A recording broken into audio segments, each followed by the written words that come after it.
रमज़ान का चाँद नज़र आने के बाद जो अमल सबसे पहले अंजाम दिया जाता है वो नमाज तरावीह है। तरावीह चाँद नज़र आने के बाद रोज़े रखने से पहले इशा की फ़र्ज़ नमाज के बाद अदा की जाती है। और तरावीह एक अरबिक वर्ड है, ये तरवीहा की जमा है। तरवीहा इसका सिंगुलर है और ये प्लूरल है। तरवीहा उस बैठने को कहते हैं जिसमें कुछ सुकून हो, कुछ तसल्ली हो, कुछ आराम हो। अब चूँकि तरावीह की नमाज में 4 रकात पढ़ने के बाद कुछ देर आराम किया जाता है, कुछ देर बैठा जाता है और दुआ पढ़ी जाती है और उसमें नमाजियों को थोड़ा सा सुकून मिल जाता है। और चूँकि पूरी तरावीह की नमाज में 5 मरतबा तरवीहा आता है, यानी कि 5 मरतबा 4 रकात के बाद बैठकर आराम किया जाता है, उसमें नमाजियों को सुकून मिल जाता है। ये 5 मरतबा आता है। अब ये 5 मरतबा आना, इसके मजमूए को तरावीह कहते हैं। तरवीहा सिंगुलर है और तरावीह इसका प्लूरल है। अब आइए जान लेते हैं कि तरावीह की हकीकत क्या है।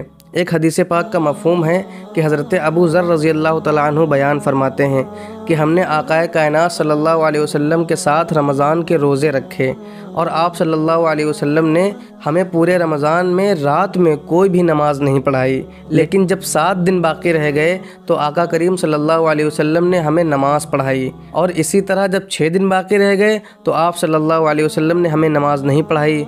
लेकिन जब 5 दिन बाकी रह गए तो आप सल्लल्लाहु अलैहि वसल्लम ने हमें फिर नमाज़ पढ़ाई। इसी तरह एक एक दिन छोड़ छोड़ करके आपने हमें नमाज़ पढ़ाई और रात के तिहाई हिस्से तक नमाज़ पढ़ाई। तो हमें ये ख़दशा होने लगा कि कहीं हमारी सहरी न छूट जाए। तो इस तरह आप सल्लल्लाहु अलैहि वसल्लम ने एक एक दिन छोड़ छोड़ करके लोगों को नमाज़ पढ़ाई, यानी कि नमाज तरावीह पढ़ाई। तो आक़ाए कायनात सल्लल्लाहु अलैहि वसल्लम ने तरावीह की नमाज के लिए ऐसा क्यों किया? क्यों सिर्फ 3 ही दिन नमाज बाजमात पढ़ाई और उसके बाद क्यों नहीं पढ़ाया और उससे पहले क्यों नहीं पढ़ाया? तो इसकी बड़ी हिकमत है। आक़ाए कायनात सल्लल्लाहु अलैहि वसल्लम अपनी उम्मत पर कभी भी बोझ डालना नहीं चाहते हैं। आका करीम सल्लल्लाहु अलैहि वसल्लम ये बेहतर जानते हैं कि उनकी उम्मत यही 5 नमाज़ें फ़र्ज़ नहीं अदा कर पाती हैं, तो तरावीह अगर फ़र्ज़ हो जाएगी तो उसे कैसे अदा कर पाएंगे?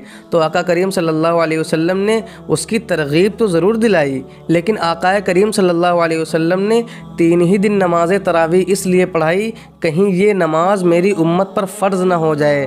अल्लाह को ये मेरा अमल और बंदों का ये अमल इतना पसंद आ जाए कि अल्लाह रब्बुल इज़्ज़त उम्मत पर तरावीह की नमाज फ़र्ज़ कर दे। तो आका करीम सल्लल्लाहु अलैहि वसल्लम ने हमारा ख्याल रखते हुए सिर्फ 3 ही दिन नमाज पढ़ाई। अब आइए जान लेते हैं कि नमाज तरावीह का हुक्म क्या है।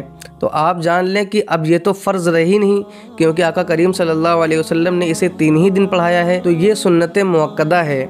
और रमज़ानुल मुबारक में पूरा कुरान सुनना ये सुन्नत मुअक्कदा किफ़ाया है, यानी कि अगर कुछ लोग पूरा कुरान सुन लेते हैं तो तमाम लोग उस सुन्नत मुअक्कदा से बरीउ ज़िम्मा हो जाएंगे, सब पर गुनाह नहीं पड़ेगा।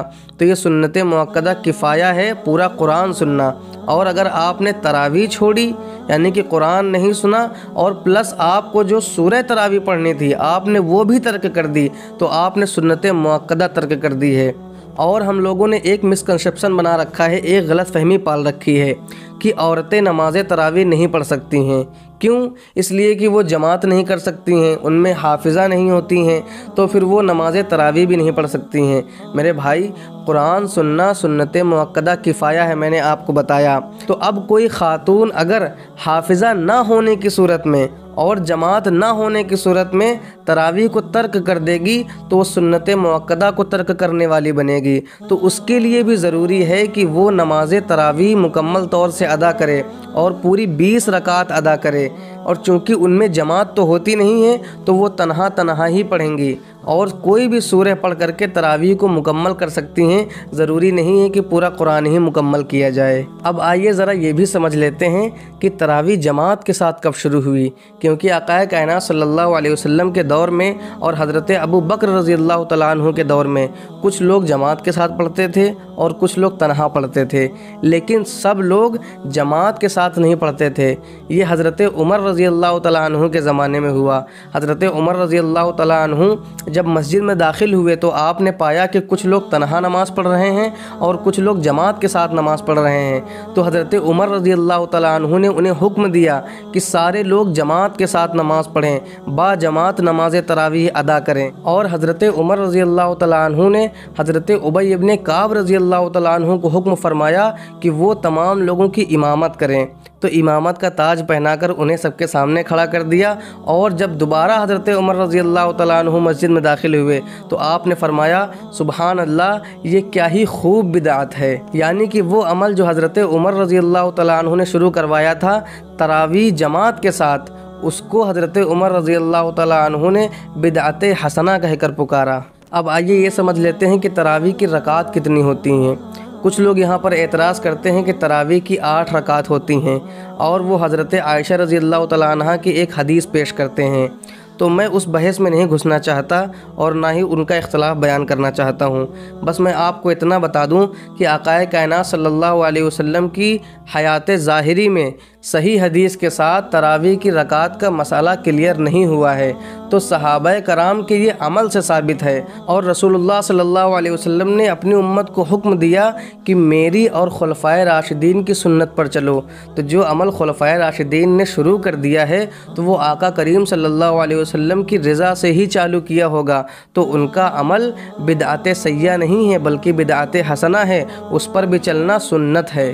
तो अब अगर हम 20 रकात तरावी की नमाज़ पढ़ रहे हैं तो ये भी सुन्नत मुअक्कदा में शुमार किया जाएगा। अब आइए जान लेते हैं कि अल्लाह रब्बुल इज़्ज़त हमें तरावी पर सवाब कितना अता फ़रमाता है। हज़रत अबू हुरैरा रज़ी अल्लाह तआला अन्हु से मरवी है कि आक़ाए कायनात सल्लल्लाहु अलैहि वसल्लम ने इरशाद फरमाया कि जो शख्स रमज़ान की रातों में क़ियाम करे यानी कि तरावीह की नमाज़ पढ़े तो अल्लाह रब्बुल इज़्ज़त उसके पिछले तमाम गुनाहों को माफ़ फरमा दिया करता है। अब यहाँ पर जो गुनाह माफ़ करने की बातें हो रही हैं वो गुनाह कबीरा नहीं बल्कि गुनाह सगीरा होते हैं। बहुत लोग ये समझ लेते हैं कि इस तरह की बशारत में अल्लाह रब्बुल इज़्ज़त हमारे कबीरा गुनाह भी माफ़ फरमा देता है। ऐसा नहीं है, वो अल्लाह का करम है कि अल्लाह चाहे तो सारे गुनाह माफ़ फरमा सकता है, लेकिन ऐसी अहादीस में मुराद गुनाह सगीरा होते हैं। गुनाह कबीरा के लिए हमें तौबा करना ज़रूरी है। और कुरान पाक पढ़ने और सुनने के अज्र पर एक और हदीस पाक मुलाहज़ा फरमा लें। तिरमिज़ी शरीफ की हदीस पाक है, आक़ाए कायनात सल्लल्लाहु अलैहि वसल्लम इरशाद फरमाते हैं, मन क़रअ हरफ़म मिन किताबिल्लाह फ़लहु बिही हसनतुन वल हसनतु बिअशरि अमसालिहा ला अक़ूलु अलिफ लाम मीम हरफ़ुन वलाकिन अलिफ़ुन हरफ़ुन व लामुन हरफ़ुन व मीमुन हरफ़ुन। सुभान अल्लाह, बड़ी प्यारी हदीस पाक है। आक़ाए कायनात सल्लल्लाहु अलैहि वसल्लम इरशाद फरमाते हैं कि जिसने अल्लाह के कलाम से यानी कि कुरान मजीद से एक हर्फ भी पढ़ लिया तो उसे एक नेकी अता की जाती है। और एक नेकी ये एक नहीं है बल्कि ये 10 के मुकाबले है।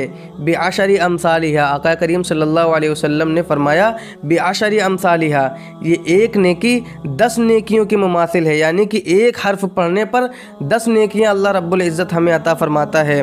और आगे आका कायनात सल्लल्लाहु अलैहि वसल्लम इरशाद फरमाते हैं, ला अक़ूलु अलिफ लाम मीम हरफ़ुन, मैं ये नहीं कहता कि अलिफ लाम मीम पूरा मिला करके एक हर्फ है, वलाकिन अलिफ़ुन हरफ़ुन, लेकिन अलिफ एक हर्फ है, लाम एक अलग हर्फ है, मीम एक अलग हर्फ है। यानी कि अल्लाह रब्बुल इज़्ज़त अलिफ लाम मीम ये पूरे हर्फ के बदले हमें 10 नेकियां अता नहीं फरमाता है, बल्कि अलिफ एक जुज़ के बदले एक नेकी, यानी कि 10 नेकियां, दूसरे जुज़ के बदले 10 नेकियां, तीसरे जुज़ के बदले 10 नेकियां।